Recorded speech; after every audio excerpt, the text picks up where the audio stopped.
My husband left his empire to me. My stepson sued, claiming I was an uneducated housewife who manipulated him. He hired the city's top lawyer to destroy me. As I entered the courtroom, the opposing lawyer turned pale, dropped his briefcase, and bowed. "It's really you. I can't believe it." Stepson had no idea who I truly was. "I'm glad to have you here. Follow my story until the end and comment the city you're watching from so I can see how far my story has reached." My name is Marka. I'm 67 years old, and today I learned what it feels like to be called just a housewife in a courtroom full of strangers. The morning started like any other since Richard's death 6 months ago. I made my coffee in the same ceramic mug he bought me for our 15th anniversary, sat at the kitchen table where we'd shared 20 years of breakfasts, and tried to pretend the silence didn't suffocate me. The house felt too big now, too quiet, filled with memories that both comforted and tormented me. Then the doorbell rang. The young man in the cheap suit handed me an envelope with the kind of formal politeness that immediately put me on edge. "Mrs. Stone, legal documents you'll need to sign here." My hands trembled as I read the papers. Trevor, my stepson, was contesting Richard's will. According to the documents, I had manipulated his father into leaving me everything. The words undue influence jumped off the page like accusations. Gold digger opportunist took advantage of an elderly man's diminished capacity. I sank into Richard's old leather chair, the one where he used to read his evening newspaper, and felt the world shift beneath my feet. 20 years of marriage, 20 years of caring for this family, and this was how it ended. The courthouse smelled of old wood polish and broken dreams. I walked through those marble hallways in my simple navy dress, the same one I'd worn to Richard's funeral, clutching my small purse like a lifeline. Every step echoed in the vast space, making me feel smaller and more insignificant with each sound. Trevor was already there when I arrived, sitting at a polished mahogany table that probably cost more than most people's cars. He wore a charcoal suit that screamed money, his dark hair slicked back, and that familiar smirk I'd grown to despise over the years. Next to him sat his lawyer, Jonathan Pierce, whose reputation preceded him like a warning. $300 an hour, they said. The best money could buy. I had no lawyer, I couldn't afford one, not really. Not without dipping into the inheritance that Trevor was trying to steal from me. "All rise," the bailiff announced, and Judge Hamilton entered the courtroom.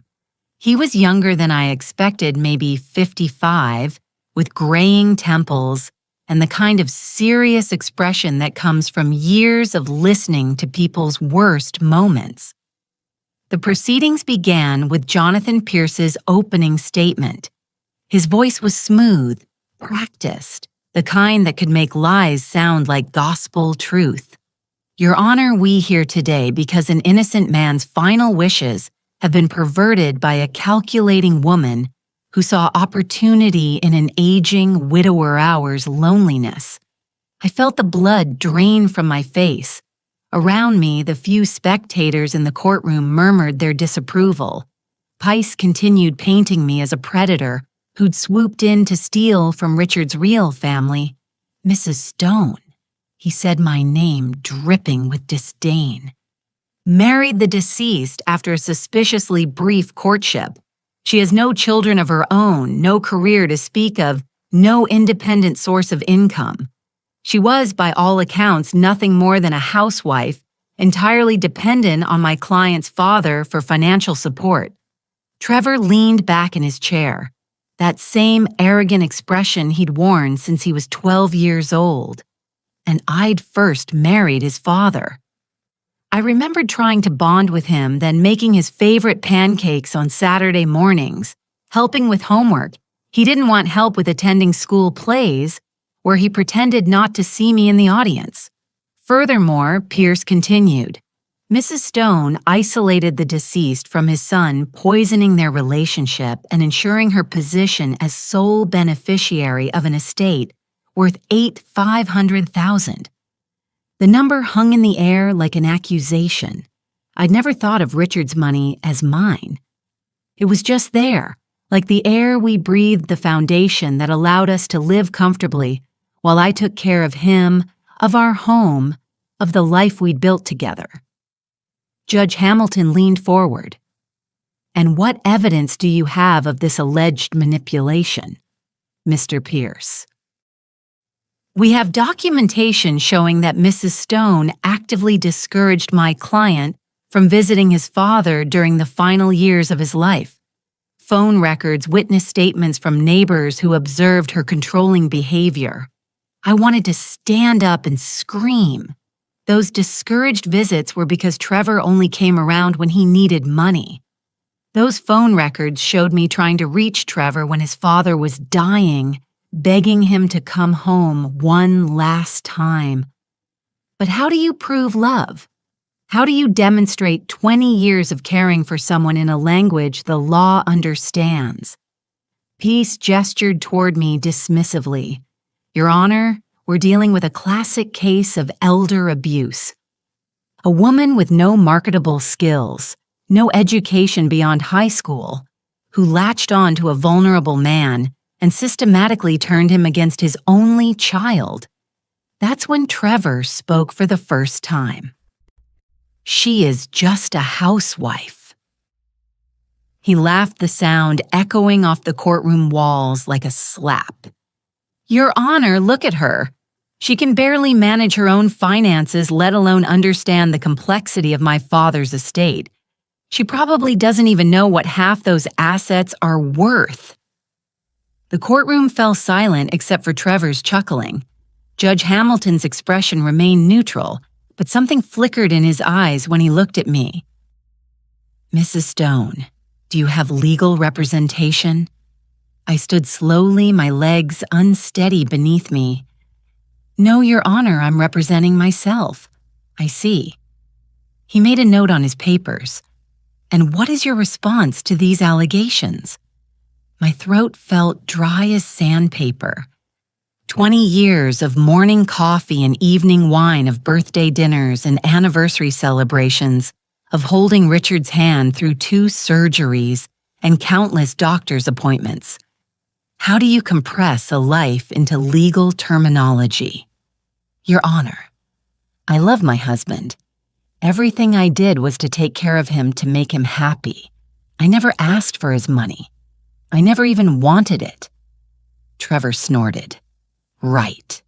That's why you married a man 23 years older than you. I married Richard because he was kind, I said, my voice growing stronger despite the tremor in my hands. Because he treated me with respect.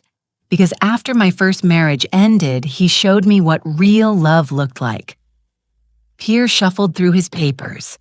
Your Honor, we can produce witnesses who will testify that Mrs. Stone frequently made comments about inheriting the deceased's wealth.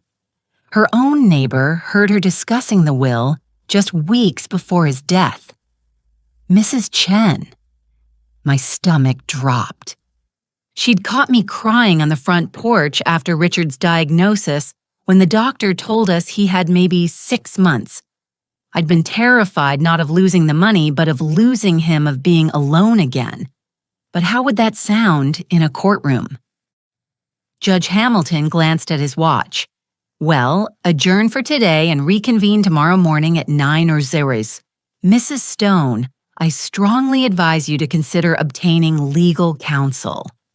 As the courtroom emptied, I remained seated watching Trevor and Pierce shake hands and laugh about something I couldn't hear. The weight of the day pressed down on me like a physical force. I'd been dismissed, diminished, reduced to nothing more than a gold-digging housewife in a cheap dress. But as I finally stood to leave, something inside me began to stir. Something that had been sleeping for 20 years, buried beneath casseroles and PTA meetings and anniversary parties. Something that remembered who I used to be, before I became Richard's wife. Trevor thought he knew me. Pice thought he could destroy me with a few well-placed accusations. They had no idea who they were really dealing with. That evening, I sat in Richard's study, surrounded by the ghosts of our life together. The walls were lined with law books, his collection from his days as a corporate attorney, and photographs from our travels. Venice, Paris, the cabin in Vermont, where we spent our last anniversary. Everything felt fragile now, as if Trevor's accusations had the power to erase 20 years of happiness. I poured myself a glass of the Merlot Richard had been saving for a special occasion that never came, and tried to make sense of what had happened in that courtroom. The way Trevor had looked at me like I was something dirty he'd stepped in. The way Pierce had dismissed me as if I were nothing, just a housewife I whispered to the empty room, and the words tasted bitter. But I wasn't always just a housewife, was I? My fingers traced the spines of those law books, remembering when I'd had my own collection. When I'd worn Powers suits instead of aprons, when people stood when I entered a room. That life felt like a dream, now buried so deeply I sometimes wondered if I'd imagined it all. The phone rang, startling me from my thoughts. The caller ID showed a number I didn't recognize, but I answered anyway. Mrs. Stone, this is Jennifer Walsh from Channel 7 News. I understand you're involved in a high-profile inheritance dispute. Would you be willing to comment on the allegations that you manipulated your late husband? I hung up without a word, but the phone rang again immediately, then again. By the fourth call, I disconnected it entirely. Somehow word had gotten out. Tomorrow I'd probably see my face on the morning news, portrayed as the wicked stepmother who'd stolen a dying man's fortune. I climbed the stairs to our bedroom, my bedroom now, and caught sight of myself in the mirror. Gray hair pulled back in a simple bun, face lined with years of laughter and worry, wearing the same style of modest dress I'd worn for the past 2 decades. I looked exactly like what Trevor had called me, just a housewife. But as I opened the jewelry box on my dresser to put away my wedding ring for the night, my fingers found something else. Hidden beneath the velvet lining was a small key I'd forgotten about. The key to Richard's desk drawer, the one he'd always kept locked. For emergencies, he'd said when he gave it to me years ago, when you need to remember who you really are. I never understood what he meant until now. Back in the study, my hands trembling with something between fear and anticipation, I slid the key into the lock. The drawer opened with a soft click, revealing a manila folder marked Marcia Personal. Inside were documents I hadn't seen in 20 years. My law degree from Harvard, summa cum laude, newspaper clippings from my early career, a photograph of me being sworn in as the youngest superior court judge in the state's history, letters of recommendation from legal giants whose names still carried weight in courtrooms across the country, and at the bottom of the pile, a handwritten note from Richard. My dearest Marcia, I know you sacrificed everything to build a life with me, but your talents were never wasted. They were just sleeping, waiting for the day you'd need them again. You are the strongest, most brilliant woman I've ever known. Don't let anyone, not even our son, convince you otherwise. All my love, Richard. The tears came then, hot and overwhelming. Richard had known.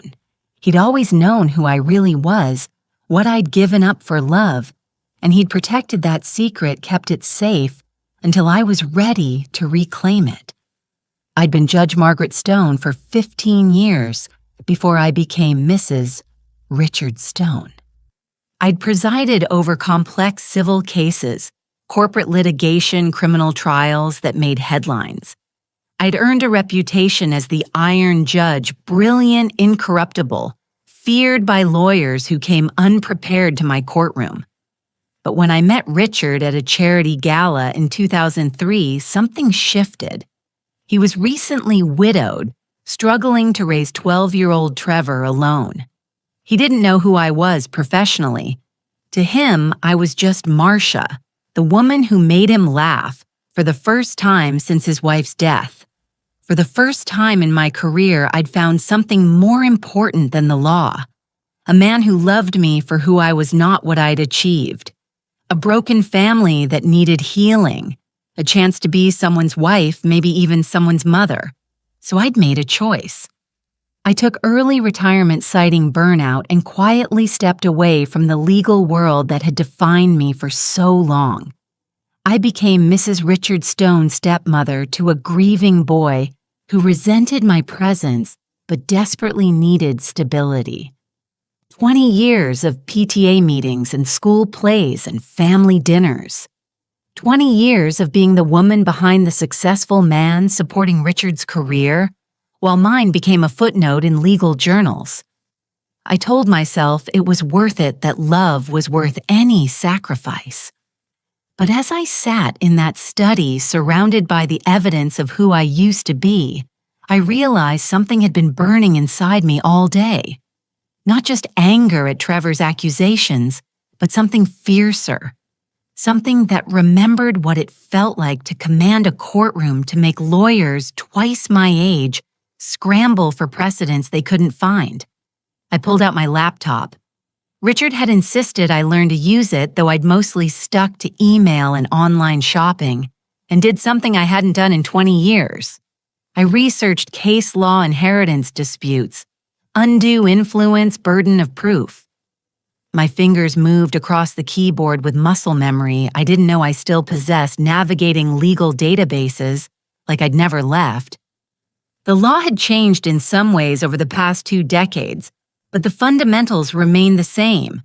In Trevor's case, it was weaker than tissue paper. Pierce was relying on emotional manipulation and circumstantial evidence. He had no proof of coercion, no documentation of diminished capacity, no witnesses to any actual wrongdoing. What he had was a grieving son's resentment and a jury's potential sympathy for a young man who felt cheated out of his inheritance. But sympathy doesn't win cases. Evidence does. And I was beginning to remember exactly how to find it. I spent the rest of the night in that study reading through Richard's papers with eyes that hadn't seen them in 20 years. Not as a wife, but as a lawyer. The will was ironclad, witnessed, and notarized properly. Richard's medical records showed no signs of dementia or cognitive decline. His financial advisor had detailed notes about their discussions regarding the inheritance, including Richard's specific concerns about Trevor's spending habits and lack of responsibility. More importantly, I found Richard's private journal from his final months. Page after page of entries expressing his love for me, his gratitude for our life together, and his growing disappointment in Trevor's behavior. The last entry, dated just a week before his death, made me catch my breath. Marcia doesn't know I've seen her old courtroom photos hidden in that box in the closet. She thinks she gave up everything for me, but she has no idea how proud I am of what she accomplished. If anything happens to me, I know Trevor will try to hurt her. He's never forgiven her for taking his mother's place in my heart, but my Marcia is stronger than she knows. She's forgotten what she's capable of, but I haven't. She's going to surprise everyone. I closed the journal and looked around the study with new eyes. This wasn't just Richard's space. It had been mine too long before I'd ever met him. And tomorrow, when I walked back into that courtroom, I wouldn't be walking in as just a housewife. I would be walking in as Judge Margaret Stone. Trevor thought he could intimidate me with his expensive lawyer and his accusations. He thought I was nothing more than the woman who'd cooked his dinner and washed his clothes for 20 years. He was about to learn how wrong he'd been about everything. The second day in court, arrived with a crispness that matched my newfound resolve. I dressed carefully that morning, choosing the same navy dress from the day before, but this time I carried myself differently. My spine was straighter, my steps more measured. I was still playing the role of the grieving housewife, but underneath something had awakened. Trevor and Pierce were already at their table when I arrived deep in conversation over stacks of papers. Pierce looked confident, almost bored like a man who'd already won. Trevor wore that same smirk, occasionally glancing my way as if I were an amusing sideshow. Judge Hamilton entered promptly at 9:0, and I noticed something I'd missed yesterday. The way he carried himself, the careful precision of his movements. He reminded me of the young attorneys who used to appear in my courtroom, the ones who'd studied every case precedent and still trembled when they stood to speak. "Mr. Pierce," Judge Hamilton said, "you may call your first witness." "Thank you, Your Honor. I'd like to call Mrs. Elizabeth Chen to the stand." My stomach clenched as my neighbor took the oath. Mrs. Chen had lived next door for 8 years, always polite, but distant. I'd helped her with groceries after her hip surgery brought her soup when she had the flu. But as she settled into the witness chair, she wouldn't meet my eyes. Pierce approached her with the practiced ease of a predator who'd cornered his prey. "Mrs. Chen, how well did you know the deceased Richard Stone pretty well? He was a good neighbor, very kind man, and his relationship with his son Trevor." Mrs. Chen shifted uncomfortably. "Well, I didn't see Trevor visit very often in the last few years. Did Mrs. Stone ever discuss this with you sometimes?" Her voice was barely above a whisper. She seemed frustrated by it. Pierce nodded encouragingly. "Can you tell the court about a specific conversation you had with Mrs. Stone regarding the inheritance?" My heart hammered against my ribs. I knew what was coming. It was about 2 months before Richard died. I found her crying on her front porch. She was upset about his diagnosis, the cancer, you know, and she said, "Mrs." Chen paused, glancing at me with what looked like guilt. She said she was scared of what would happen to her when he was gone, that she'd given up everything for him, and Trevor would probably try to take it all away from her. The courtroom was dead silent. Pice let the words hang in the air like smoke. Did she mention the will specifically?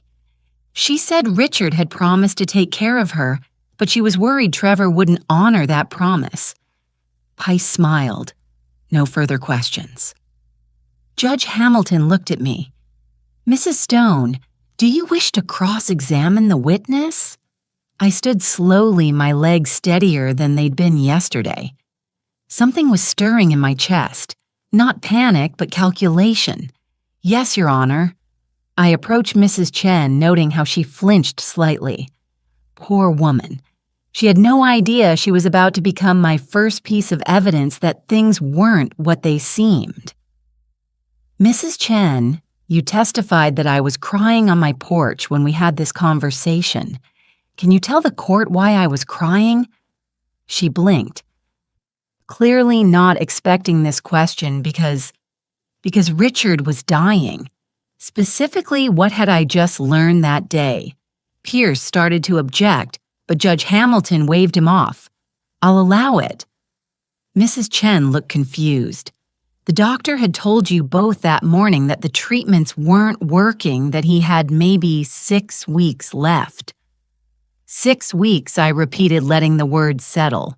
"Mrs. Chen, in your opinion, was I crying because my husband was dying, or because I was worried about money, because he was dying," she said immediately, then looked stricken as she realized what she'd admitted. "And when I mentioned being scared of what would happen when he was gone, did I say I was scared of being poor? Or did I say I was scared of being alone?" Mrs. Chen's voice was barely audible. "You said you were scared of being alone, that you didn't know how to live without him." I nodded. "Thank you, Mrs. Chen. No further questions." As she left the witness stand, I caught Judge Hamilton watching me with renewed interest. There had been something in my questioning, a precision, a control that didn't match the image of a helpless housewife. Pierce called two more witnesses. Richard's banker, who testified about the large sums of money Richard had moved around in his final months, and a former colleague who claimed Richard had seemed confused during their last conversation. But with each witness, I grew more confident. The banker admitted under my cross-examination that Richard had been reorganizing his finances to make them easier for me to manage after his death, a thoughtful gesture, not evidence of manipulation. The colleague conceded that Richard's confusion was actually frustration with his former law firm's handling of a client's case. By lunch break, I could see doubt creeping into Pierce's expression. Trevor, however, remained smugly confident. "You're doing better than expected," Judge Hamilton said quietly as we prepared to recess. "But I have to ask Mrs. Stone, what's your full legal name?" The question hit me like electricity. "I'm sorry, Your Honor. For the court records, your full legal name." My mouth went dry. This was it. The moment I'd been both dreading and anticipating. "Margaret Stone, Your Honor, but I go by Marcia." Judge Hamilton's pen froze over his notepad. His eyes snapped up to mine, and I saw the exact moment recognition dawned. "Margaret Stone," he repeated slowly, "as in Judge Margaret Stone." The courtroom went deadly silent. Trevor's head whipped around to stare at me. Pierce's confident expression cracked like thin ice. "I was Judge Margaret Stone," I said quietly. "I retired 20 years ago." Trevor shot to his feet. "What? That's impossible. You're just a housewife. I finished for him. Yes, I heard you yesterday." Pierce was frantically whispering to Trevor, both of them looking like they'd seen a ghost. Judge Hamilton was staring at me with something approaching awe. "Your Honor," Pierce said, his voice strained. "This is the first we're hearing of any legal background. We request time to what?" Judge Hamilton's voice was sharp. "To research the woman you've been calling an uneducated gold digger. Mr. Pierce, did you not investigate the background of the opposing party?" Pierce's face had gone pale. We conducted standard background checks, Your Honor. There was no indication of any legal career. Because I took my husband's name and retired from public life, I said simply. But my bar membership is still active. I've kept up with continuing education requirements. I am in fact qualified to represent myself in this matter. The weight of what was happening began to settle over the courtroom. Trevor looked like he was about to be sick. Pice was shuffling through papers as if he could find some magic solution to the disaster unfolding before him. But Judge Hamilton was looking at me with the kind of respect I hadn't seen in 20 years. "Judge Stone," he said formally, "I had the honor of appearing before your court several times as a young attorney. You were formidable." A small smile tugged at my lips. "I tried to be fair, Your Honor. You were both fair and brilliant." He turned to Pierce. "Mr. Pierce, I suggest you use the lunch recess to reconsider your strategy. Court will reconvene at 2 hours. As the courtroom emptied, I remained seated, feeling the transformation that was taking place inside me. The mask I'd worn for 20 years was beginning to slip, and underneath, Judge Margaret Stone was waking up. Trevor approached my table, his face twisted with rage and confusion. "This is impossible. You can't be a judge. Judges don't just become housewives."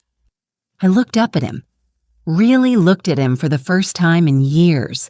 Not as his stepmother, not as the woman who'd tried so hard to earn his love, but as the judge who'd spent 15 years sizing up liars and manipulators.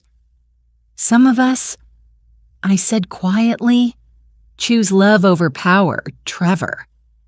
But that doesn't mean we forgot how to fight when we need to. His mouth opened and closed like a fish gasping for air. Behind him, Pierce was making frantic phone calls, probably trying to figure out how badly they'd just miscalculated. As I gathered my things to leave for lunch, I felt lighter than I had in months. The grief was still there. I would always miss Richard, but underneath it was something I'd thought was gone forever. The thrill of the hunt, the satisfaction of watching a weak case crumble under scrutiny. Judge Margaret Stone was back and she was ready for war. The afternoon session felt different from the moment I walked back into that courtroom. Word had spread during the lunch break. I could see it in the way people looked at me in the hushed conversations that stopped when I passed. The local legal community was small, and apparently the return of Judge Margaret Stone was news. Trevor sat slumped in his chair like a deflated balloon. Pierce kept glancing at me with the expression of a man who just realized he'd brought a knife to a gunfight. But it was Judge Hamilton's demeanor that had changed most dramatically. Where yesterday he'd looked at me with polite sympathy, now there was something approaching difference in his eyes. Before we proceed, Judge Hamilton said, "Once court was in session, I want to address what was revealed this morning. Mrs. Stone, I need to ask, are you planning to continue representing yourself, or will you be seeking counsel?" I stood, and for the first time in 20 years, I felt the full weight of my professional authority settle around my shoulders like a familiar coat. "I will continue representing myself, Your Honor. I believe I'm adequately qualified." A ripple of quiet laughter went through the courtroom. Judge Hamilton's lips twitched. "I think that's safe to say, Mr. Pierce, do you wish to continue with your case as planned?" Pice looked like he wanted to disappear into the floor, but he nodded. "Yes, Your Honor. I'd like to call Trevor Stone to the stand. This would be interesting. I'd watched Trevor lie to his father, to teachers, to girlfriends, and to himself for 20 years, but he'd never been cross-examined by someone who'd spent 15 years spotting deception from the bench. Trevor took the oath with all the swagger he could muster, but I could see the nervousness in the way he kept glancing at me. Pice led him through his testimony carefully. The distant relationship with his father, the sudden marriage to a much younger woman, the isolation he claimed to have experienced. In your opinion, Pice asked, did Mrs. Stone deliberately interfere with your relationship with your father? Absolutely. Trevor said, his confidence returning as he warmed to his favorite subject himself. She was always there, always hovering, making it clear I wasn't welcome in my own father's house. Can you give the court a specific example? Trevor's eyes lit up. Last Christmas, I came to visit for 3 days, and she made sure every minute was scheduled with her activities, shopping, dinner parties, with her friends, holiday movies she wanted to watch. When I tried to have a private conversation with my dad, she'd always interrupt with something that supposedly couldn't wait. Pierce nodded sympathetically. How did this make you feel? Like she was deliberately keeping me from my father? Like she was afraid of what he might say if we were alone together? It was a compelling story delivered with just the right amount of wounded emotion. If I'd still been the grieving housewife from yesterday morning, it might have devastated me, but I wasn't her anymore. Mr. Pierce, Judge Hamilton said your witness. I stood and approached Trevor with measured steps. He tried to maintain his confident expression, but I could see the first cracks forming. Trevor, I said, my voice carrying the authority I'd forgotten I possessed. You testified that you came to visit your father last Christmas for 3 days. Is that correct? Yes. And before that visit, when was the last time you'd seen your father? Trevor shifted in his seat. I don't remember exactly. Let me help refresh your memory. I pulled out a document from the folder I'd compiled the night before. According to your father's calendar, which he kept meticulously, your last visit before Christmas was 14 months earlier. Does that sound accurate? Maybe. We talked on the phone. How often? Another shift. Regularly. Trevor, I'm going to show you your father's phone records, which are part of his estate documents. I handed him a paper. Can you tell the court how many times you called your father in the 6 months before his death? He stared at the paper, his face flushing. These might not be complete.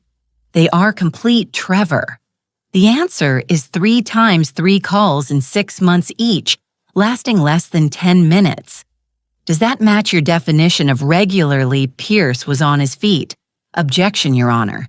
Mrs. Stone is testifying rather than questioning. Sustained. Judge Hamilton said, but there was no disapproval in his voice. Please rephrase, Mrs. Stone. I smiled slightly. It had been 20 years, but the rhythm of courtroom combat was coming back to me like riding a bicycle. Trevor, based on these phone records, would you say you were in close, regular contact with your father? We had a complicated relationship, he said defensively. Indeed. Now you testified that I scheduled activities to prevent you from having private conversations with your father. Do you recall what those activities were? Shopping, dinner parties, movies. Specifically, Trevor, what shopping? He looked confused. I don't remember. The shopping was for your father's medications, which required a special trip to a pharmacy 30 minutes away, because they were the only ones who could compound his pain medication properly. The dinner parties were actually one dinner party, a surprise celebration for your father's 70th birthday, which you'd forgotten about until I reminded you. And the movies were films from the 1940s that your father loved but could barely hear, without the volume turned up extremely loud. Were you aware that your father had severe hearing loss in his final months? Trevor's mouth opened and closed. I know. So when you interpreted my presence during your conversations as interference, is it possible I was actually helping your father hear what you were saying? The courtroom was completely silent now. I could see the jurors. Yes, we'd somehow ended up with a jury trial. Pierce's mistake. Leaning forward with interest. And Trevor. I continued, my voice softening just slightly. You mentioned being made to feel unwelcome in your father's house when you arrived for that Christmas visit. Where did you sleep? In my old room. The room I'd spent 3 weeks preparing for your visit. The one where I'd hung your high school baseball trophies and put out fresh flowers and your favorite snacks. His face was bright red. Now I don't remember. Let me ask you directly, Trevor. In all the years I was married to your father, did I ever even once ask you not to visit? Did I ever tell you that you weren't welcome? No. But did I ever refuse to cook your favorite meals when you came home? No. Did I ever fail to include you in family photographs, holiday celebrations, or important events? No. His voice was barely audible. Trevor, is it possible that your feelings about our relationship had more to do with your grief over your mother's death than with anything I actually did or didn't do? Pierce shot to his feet again. Objection. Mrs. Stone is not qualified to make psychological evaluations. I turned to Judge Hamilton with the ghost of a smile. Withdrawn, Your Honor. I'll rephrase. Trevor, when you were 12 years old and I first married your father, what did you call me, Trevor? Looked like he wanted to disappear. I don't remember. You called me the replacement, I said quietly.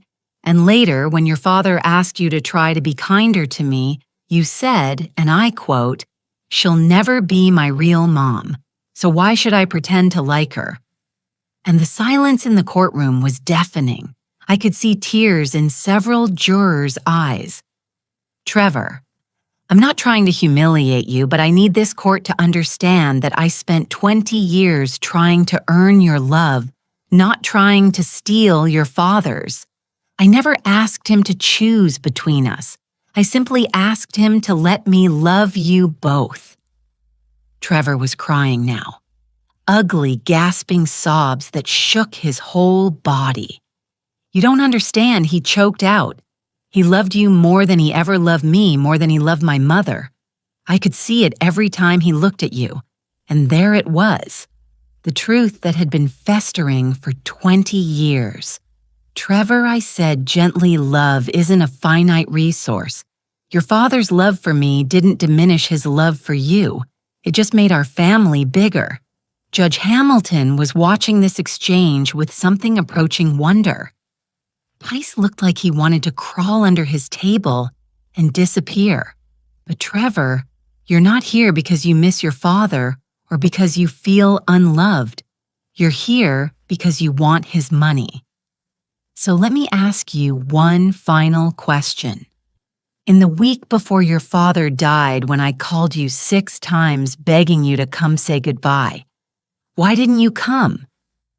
Trevor's sobs intensified. I was busy. I had work. You were in Las Vegas.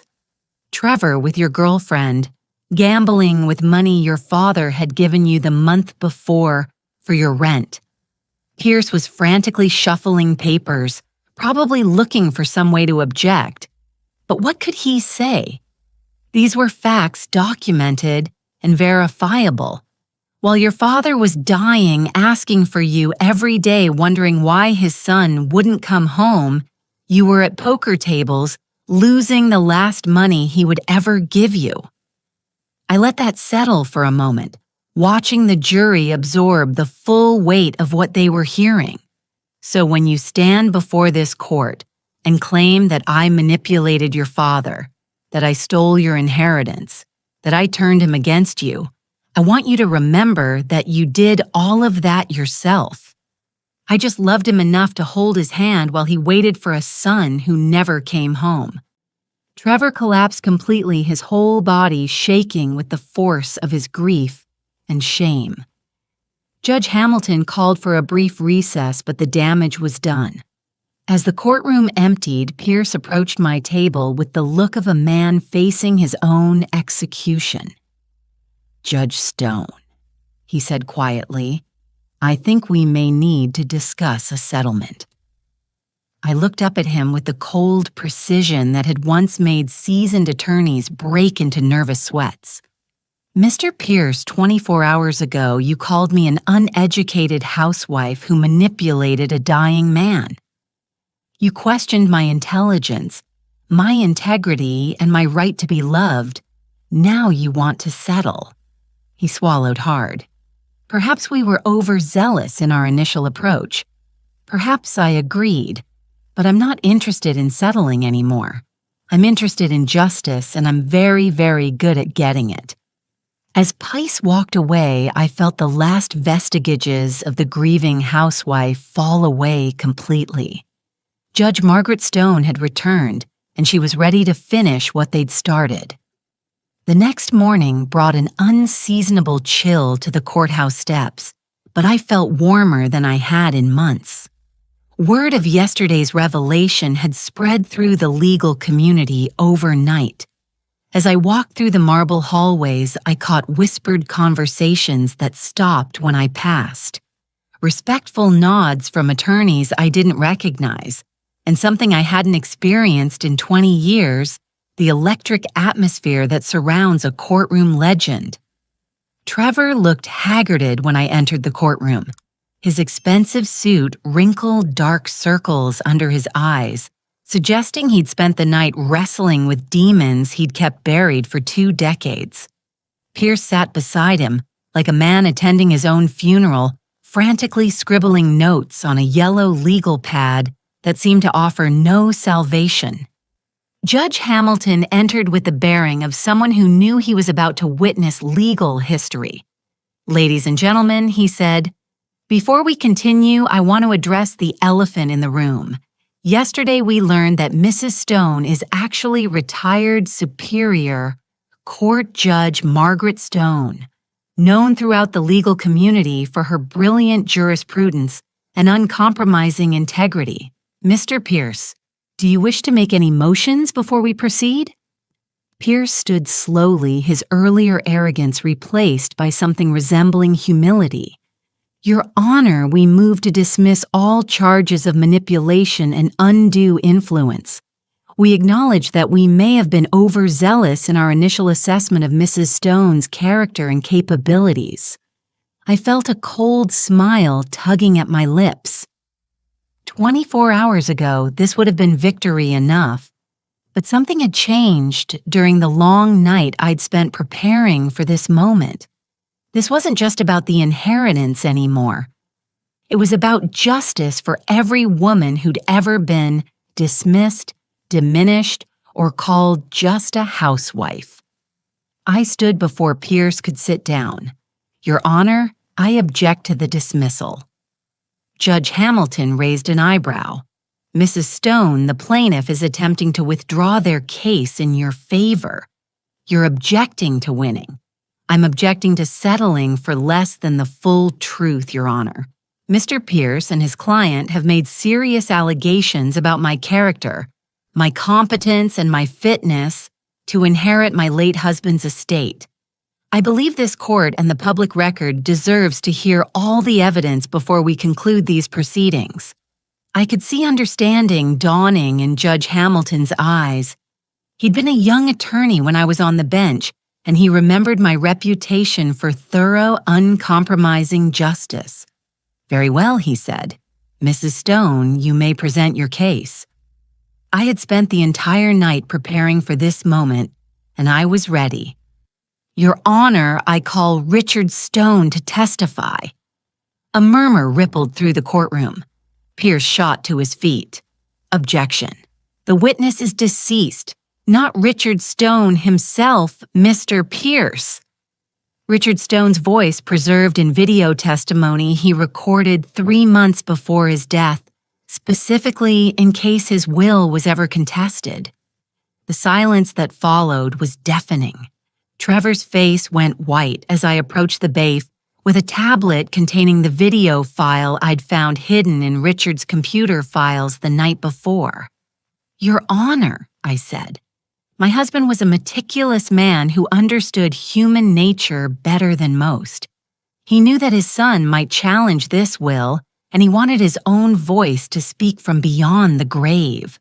The courtroom's attention focused on the large screen as Richard's face appeared gaunt from his illness, but his eyes still sharp with intelligence and determination. My name is Richard Stone. His recorded voice began. And I am of sound mind and body as I record this on March 15th, 2024. I am creating this testimony because I fear that after my death, my son Trevor will attempt to contest my will and vilify my beloved wife Marcia in the process. Trevor slumped in his chair as his father's voice filled the courtroom with an authority that death couldn't diminish. Let me be clear about several things. First, I was never manipulated, coerced, or unduly influenced by Marcia. Every decision I made regarding my estate was mine alone, made with full knowledge of my son's character and behavior patterns that I observed over 35 years of his life. Richard's image leaned forward slightly, his gaze seeming to look directly at Trevor through the screen. Trevor, if you're watching this, I want you to know that I loved you. I always loved you. But love doesn't blind a parent to their child's failings. You are irresponsible with money. I've bailed you out of debt 17 times in the past 10 years. You are unable to maintain steady employment despite every advantage I've given you. And most painfully, you have shown nothing but contempt for the woman who tried to love you like her own son. I watched Trevor's face crumble as 20 years of denial crashed down around him. Marcia sacrificed more for our family than you'll ever understand, Richard continued. She was Judge Margaret Stone, one of the most respected jurists in this state's history.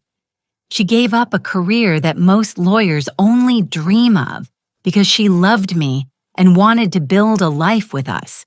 She cooked your meals, attended your games, helped with your homework, and endured your cruelty with patience I didn't deserve.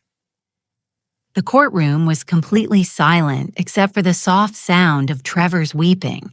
I am leaving my estate to Marcia, not because she manipulated me, but because she earned it through 20 years of unwavering devotion. She nursed me through 2 surgeries, held my hand through chemotherapy, and never once complained about the burden I became in my final months. She deserves every penny, and she deserves to live her remaining years in the comfort and security that her sacrifices have earned. Richard's voice softened slightly. Trevor, I pray that someday you'll understand that your anger toward Marcia was never really about her. It was about losing your mother and being afraid to let anyone else love you. But that's not Marcia's fault, and it's not her responsibility to pay for your inability to heal. The video ended, leaving the courtroom in stunned silence. I could see jurors wiping their eyes, court reporters looking shaken, even the babe standing a little straighter out of respect for what they'd just witnessed. Judge Hamilton cleared his throat. Mr. Pierce, do you wish to cross-examine this testimony? Pierce looked like he'd aged 10 years in the span of 20 minutes.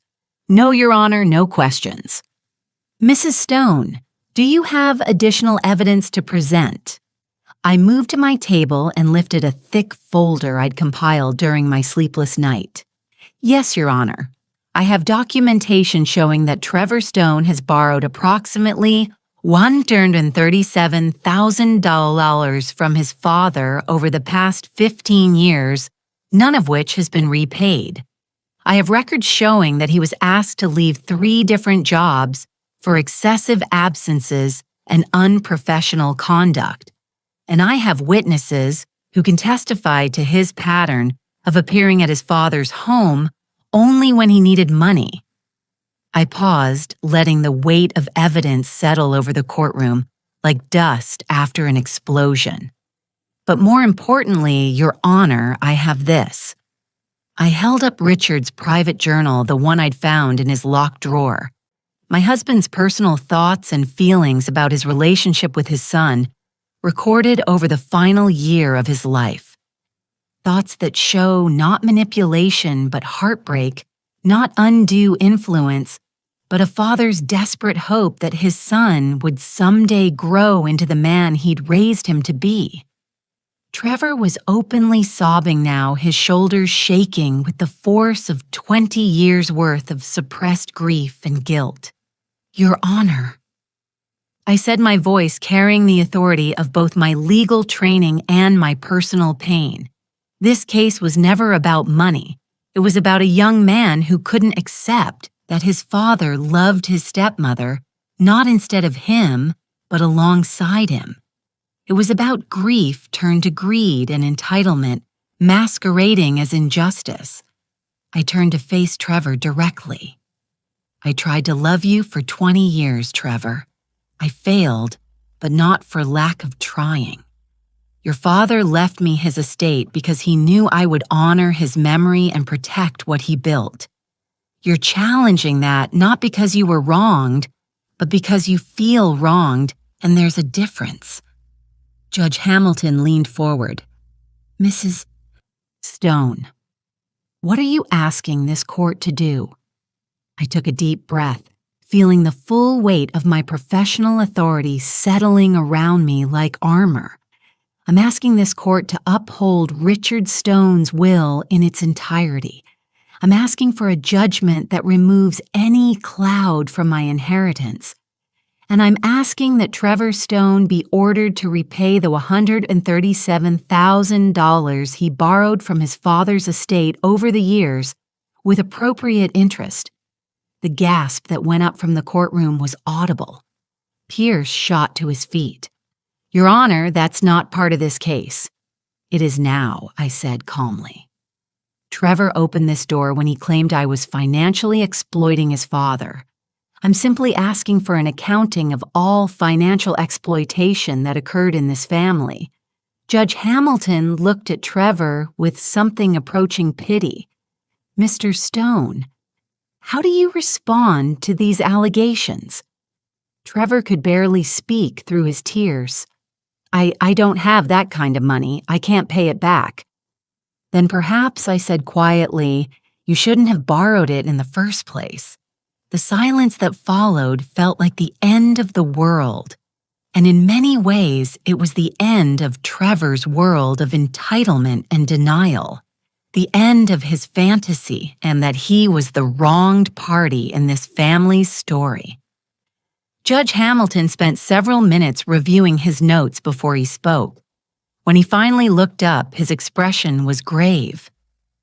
"Ladies and gentlemen of the jury," he said, "you've heard extraordinary testimony today, but based on the evidence presented, I'm prepared to issue a directed verdict in this matter." He turned to Trevor and Pierce with the kind of stern authority that had once made me proud to be part of the legal profession. The allegations of undue influence and manipulation are not only unfounded, they are insulting to the memory of Richard Stone and deeply harmful to his widow's reputation. Mrs. Stone has proven beyond any shadow of a doubt that she is not only competent to inherit her husband's estate, but deserving of it through 2 decades of devotion and sacrifice. His gaze shifted to me, and I saw respect there. The kind of respect one legal professional shows another. Furthermore, the evidence of financial irresponsibility and emotional manipulation on the part of Trevor Stone is overwhelming. I find in favor of Mrs. Stone on all counts, and I order Trevor Stone to repay the $137,000 in loans plus interest calculated at the current federal rate. Trevor's world was ending, but mine was just beginning again. Judge Margaret Stone was back, and justice had been served. 6 months after the trial, I stood in my new law office looking out at the city skyline through floor-to-ceiling windows. The brass nameplate on my door read, "Margaret Stone, Attorney at Law." It felt right in a way nothing had felt right in 20 years. The inheritance case had made headlines throughout the legal community, not just for the dramatic courtroom revelation, but for what happened afterward. Within weeks of the verdict, I'd received dozens of calls from women in similar situations. Widows whose stepchildren were contesting wills. Wives whose families dismissed them as just housewives. Women who'd sacrificed careers for love and found themselves fighting for respect in their later years. I'd started taking cases again, slowly at first. Pro bono work for women who couldn't afford the kind of high-powered attorneys their opponents could hire. Word spread quickly through the community that Judge Margaret Stone was back, and she was fighting for the underestimated and overlooked. My secretary knocked gently on the door. "Mrs. Stone, your 3-year appointment is here. Send her in, please." The woman who entered was in her early 60s, well-dressed but nervous, clutching her purse like a shield. I recognized the look immediately. It was the same expression I'd worn walking into that courtroom 6 months ago. "Mrs. Morrison, please have a seat."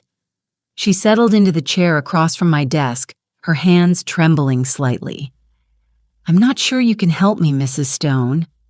My situation is complicated." I leaned back in my chair, studying her face. "Mrs. Morrison, I've learned that the most complicated situations often have the simplest solutions. Tell me what's happening. My husband died 3 months ago. We were married for 18 years. His second marriage, my first. His children from his first marriage are claiming I brainwashed him into changing his will. They're saying I'm just a gold digger who married an older man for his money."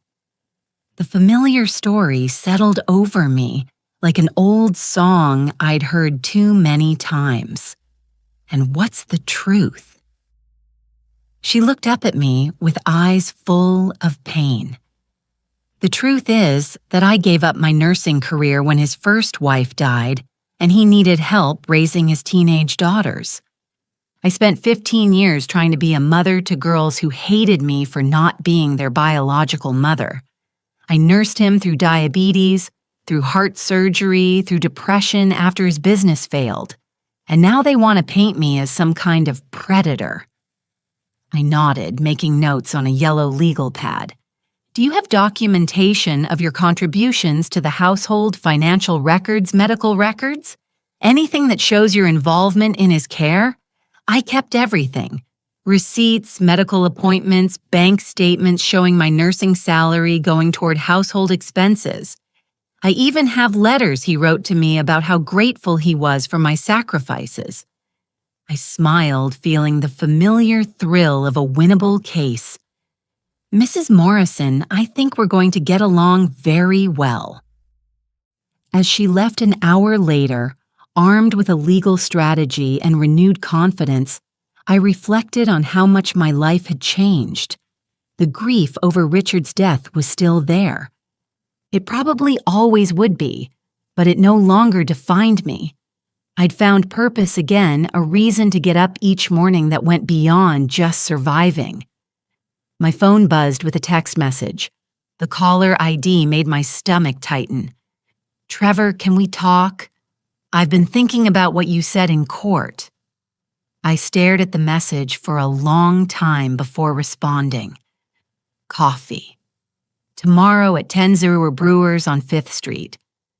The next morning, I arrived at the coffee shop early and chose a table near the window where I could watch for Trevor's approach. When he finally appeared, I was struck by how different he looked. Gone was the arrogant swagger, the expensive suit, the smirk that had infuriated me for 20 years. He looked older, humbled like a man who'd been forced to confront some uncomfortable truths about himself. He spotted me and approached hesitantly as if unsure of his welcome. Marcia, thank you for agreeing to see me. I gestured to the chair across from me. Sit down, Trevor. He ordered coffee and we sat in uncomfortable silence until it arrived. Finally, he cleared his throat. I owe you an apology. More than an apology. I owe you. I don't know what I owe you. I studied his face looking for signs of manipulation or ulterior motive. What I saw instead was genuine remorse and something I'd never seen from him before. Humility. You don't owe me anything, Trevor. Your father already paid all the debts that mattered. He winced. That video he made watching it, hearing him talk about me like that, it was like seeing myself through someone else's eyes for the first time. And what did you see? He stared into his coffee cup, a spoiled, entitled brat who threw away 20 years of trying to earn love I never deserved in the first place. I felt something shift in my chest. Not forgiveness exactly, but something softer than the anger I'd carried for so long. Trevor, you were 12 years old when I married your father. 12-year-olds don't know how to process grief or how to make room for new people in their hearts. I never expected you to love me immediately, but I never tried, he said, his voice breaking. Not once in 20 years did I ever really try. And the worst part is I can see now that you never stopped trying with me. We sat in silence for several minutes. Outside the window, life in the city continued its normal rhythm. People hurrying to work, couples holding hands, the endless dance of human connection and disconnection. What happens now? He asked finally. I took a sip of my coffee considering the question. Now you figure out who you want to be going forward. The trust fund your father established will give you $24,000 a year for life. It's not enough to live extravagantly, but it's enough to supplement a reasonable income while you find your way. He nodded. I got a job. Nothing fancy. bookkeeping for a small accounting firm, but it's honest work and they don't know about the trust fund or the lawsuit or any of it. I'm just Trevor Stone, the guy who shows up on time and does his job. Something in his tone told me this was significant progress. How does that feel? Terrifying and liberating. I've never had to be responsible for myself before. Dad was always there to bail me out, and I knew it. Even when I was angry at him, I knew he'd never really let me fail completely. I found myself genuinely curious about this version of Trevor, the one who wasn't performing arrogance or entitlement. And now I have to succeed or fail on my own merits. It's the first time in my life I've ever really tried to earn something instead of just expecting it to be given to me. We talked for another hour, carefully navigating 20 years of hurt and misunderstanding. It wasn't forgiveness. That would take time if it came at all, but it was a beginning. A recognition that we were both different people than we'd been in that courtroom 6 months ago. As we prepared to leave, Trevor hesitated. Marka, there's something else. I've been going to therapy trying to understand why I was so angry for so long, and I realized something. I waited. I wasn't angry at you for taking Dad's love away from me. I was angry at you for showing me what real love looked like and realizing I'd never learned how to give it. The words hit me like a physical blow. After 20 years of believing Trevor hated me, the truth was somehow more devastating. He'd been afraid of me, Trevor. I watched you take care of him when he was sick. I watched you put his needs first, always. I watched you sacrifice things you wanted for things we needed. And I knew I wasn't capable of that kind of selflessness. It made me feel small and selfish. And instead of trying to grow into someone better, I just resented you for being everything I wasn't. I felt tears pricking at my eyes. You were a child, Trevor. You weren't supposed to know how to love like that yet. But I'm not a child anymore. And if there's any chance at all, that we could figure out how to be a family, even this late, even after everything I've done, I'd like to try. I looked at this man who'd been my stepson for 20 years, but had never really been my family, and I saw something I'd never seen before. Genuine vulnerability, genuine desire to change. It would take time, I said carefully. There's a lot of hurt to work through. I have time. And if you're willing, I'd like to start with getting to know the woman who was important enough for my father to change his entire will to protect. I stood to leave, slinging my purse over my shoulder. At the door, I turned back. Trevor, your father loved you. He never stopped loving you. Not even when he was disappointed in you. I hope you know that. His eyes filled with tears.